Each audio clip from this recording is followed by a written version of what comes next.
Assalamualaikum warahmatullahi wabarakatuh. Shalom, Om Swastiastu, Namo Buddhaya, Salam Kebajikan.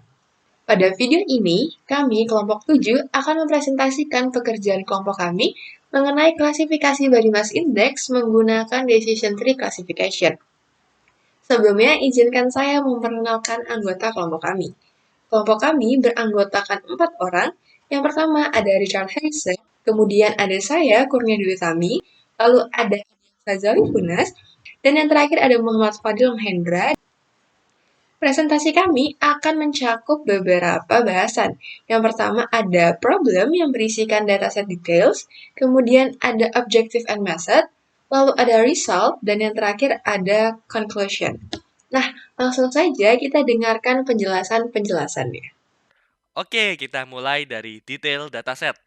Dataset ini diperoleh dari website kaggle.com dengan judul BMI Dataset. BMI ini adalah singkatan dari Body Mass Index atau Indeks Massa Tubuh.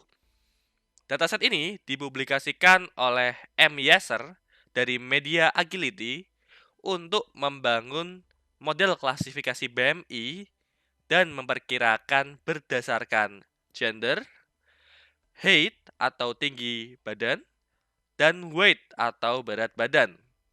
Bisa dilihat dari contoh dataset pada slide bahwa terdapat aspek-aspek yang tadi, yaitu gender, height, dan weight. Juga terdapat indeks yang merupakan hasil perhitungan gender, height, dan weight tadi berdasarkan kajian pustaka pada Kaggle. Nah, terdapat hubungan antara parameter dataset atau indeks dengan klasifikasi BMI yang diperoleh dari kajian pustaka. Penjabaran dari klasifikasi ini adalah indeks 0 itu diartikan extremely weak, indeks 1 artinya weak, indeks 2 artinya normal, indeks 3 overweight, indeks 4 obesity, dan indeks 5 extremely obesity. Selanjutnya yaitu mengenai objektif dari program ini, yaitu bisa menemukan klasifikasi BMI dari seseorang dari masukan atau inputan yang ada begitu. Jadi berdasarkan gender, berdasarkan height dan weight dari seseorang bisa dilihat apakah orang itu weak, normal, overweight ataupun masuk di obesity. Lalu untuk metode yang kami gunakan untuk menghitung BMI ini yaitu menggunakan decision tree, yaitu sebuah model prediksi di mana dia menggunakan struktur pohon atau konsep pohon, di mana keputusan yang nanti diambil yaitu dari aturan-aturan keputusan yang ada di atas-atasnya. Jadi misalnya ada suatu keputusan ada cabangnya A atau B gitu, misalnya B nanti ada cabangnya lagi seperti itu. Nah, kenapa kelompok kami menggunakan decision tree? Karena yang pertama, decision tree ini bisa mengubah suatu permasalahan yang kompleks yang banyak cabangnya gitu menjadi lebih simpel, sehingga untuk pengambilan datanya juga lebih gampang gitu. Baik, selanjutnya saya akan menjelaskan terkait demonstrasi dari project sudah kami buat. Oke, jadi yang pertama ada tempat untuk upload files.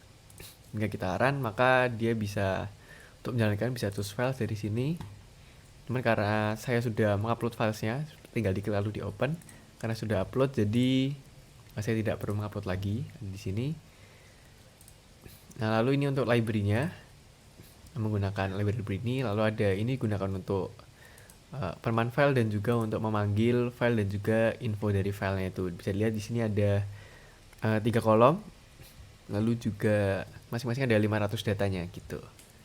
Lalu untuk data ini sebenarnya kan di gendernya ada male dan female, namun kita ganti menjadi 0 dan 1 untuk memudahkan. Ini bisa lihat untuk beberapa datanya jadi seperti ini, dimana ada gender, height, weight, dan juga indeksnya gitu. Oke, setelah itu kita ada create dataset. Jadi create dataset ini digunakan untuk membuat dataset dari CSV filenya itu sendiri. Karena CSV file itu kan masih koma-koma, jadi kita buat jadi dataset terlebih dahulu. Setelah itu kita calculate entropinya. Di entropi ini kita bisa melihat bahwa dihitung dari dataset yang ada itu entropinya berapa aja gitu dari tiap-tiap cabang tree-nya. Lalu ada split dataset digunakan untuk nge-split datanya.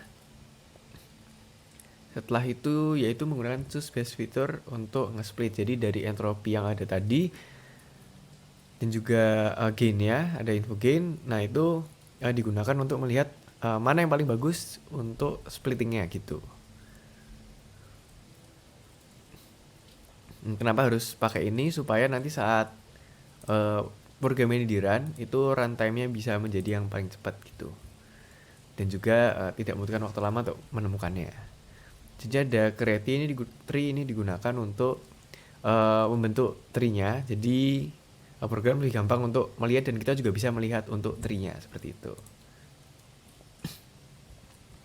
Oke, next yaitu ada predict.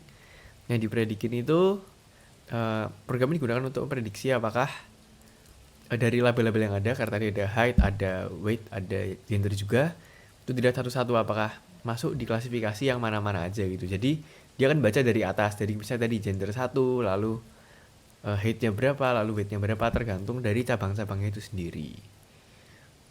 Nah, ini ada untuk main-nya. Jadi untuk keluaran dari main-nya sendiri itu nanti akan kan apakah seorang itu extremely weak, normal, overweight, obesity, atau extremely obesity.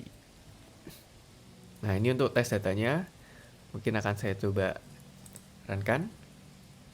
Oke, ini untuk yang pertama tes data 1, dimana gendernya male karena 1, lalu tinggi 174 dan weight-nya 96, beratnya 96, dan ini terdeteksi kalau dia obesity gitu. Lalu kita coba untuk tes data yang kedua. Ya, untuk program ini belum ada untuk pengambilan input dari user. Nah, ini untuk yang tes data kedua, menghasilkan ini yang weak dari weight 65 dan height 195. Juga untuk yang lain-lainnya nanti akan keluar banyak sekali input di sini.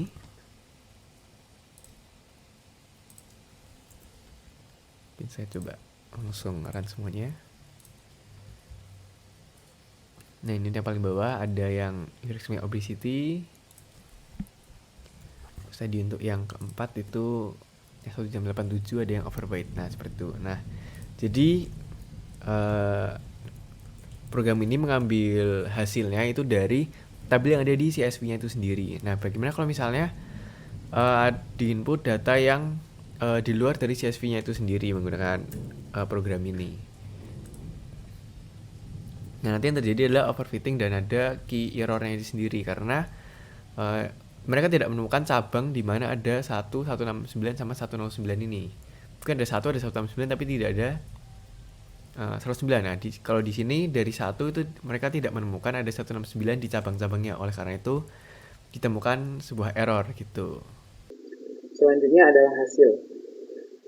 Model decision tree yang kami bangun bisa memprediksi body mass index seseorang. Terdapat 3 jenis masukan yang diperlukan untuk mengetahui termasuk dalam kategori manakah orang tersebut, orang dengan ciri-ciri tersebut, yakni jenis kelamin, tinggi badan, dan berat badan. Sedangkan untuk output prediksinya itu sendiri ada 6, yakni extremely weak, normal, overweight, obesity, dan extreme obesity. Model decision tree yang kami bangun ini akan bisa dengan akurat memprediksi body mass index seseorang ketika masukan-masukannya itu cocok dengan dataset yang ada. Namun, BMI tersebut itu tidak bisa diprediksi jika masukan tidak cocok dengan dataset yang ada. Untuk hasilnya, nah ini adalah hasil prediksi dengan masukan yang cocok dengan dataset yang ada. Bisa dilihat bahwa model bisa memprediksi dengan tepat ketika data yang diinputkan adalah data seorang laki-laki dengan tinggi badan 176 cm dan berat badan 87 kg. Maka akan dihasilkan output berupa overweight, di mana data-data ini itu cocok dengan dataset yang ada. Sedangkan untuk data yang tidak ada dalam dataset, maka model tidak bisa memprediksinya. Contohnya adalah ini. Dengan demikian, dapat disimpulkan bahwa model mengalami overfitting, di mana prediksi akan 100% akurat dalam model ini. Namun, jika dites dengan data yang cocok dengan dataset yang ada. Namun, tidak terlalu akurat jika dites dengan data yang tidak ada atau tidak cocok dengan dataset yang ada. Hal ini bisa terjadi karena pada model decision tree ini, atribut atau branch-nya berupa discrete, sedangkan data-datanya itu berupa numerik. Jadi, tidak terlalu cocok. Dari hasil tersebut bisa disimpulkan bahwa pertama, decision tree itu mudah dipahami dan cukup mudah untuk diimplementasikan. Decision tree itu sebenarnya cocok untuk masalah klasifikasi. Namun, pada model ini itu digunakan atribut atau branches-nya berupa discrete, sehingga tidak terlalu efektif untuk klasifikasi melibatkan data-data numerik. Karena data-data yang ada pada dataset kami itu berupa data numerik. Terdapat dua kolom yang data-datanya berupa data numerik seperti tinggi badan dan berat badan. Itu bukan kategorikal tapi numerik. Lalu kesimpulan yang terakhir yang bisa didapatkan adalah model yang kami bangun ini overfitting, karena sudah dijelaskan sebelumnya itu kan decision tree-nya itu branches-nya berupa discrete, sedangkan data-data yang ada pada dataset itu berupa numerik. Demikianlah penjelasan kelompok kami mengenai klasifikasi body mass index menggunakan decision tree. Saya, mewakili kelompok 7, memohon maaf apabila ada salah kata maupun hal-hal tidak berkenan selama penyampaian materi presentasi kelompok kami. Burung merpati, burung cendrawasih. Sekian dari kami, terima kasih.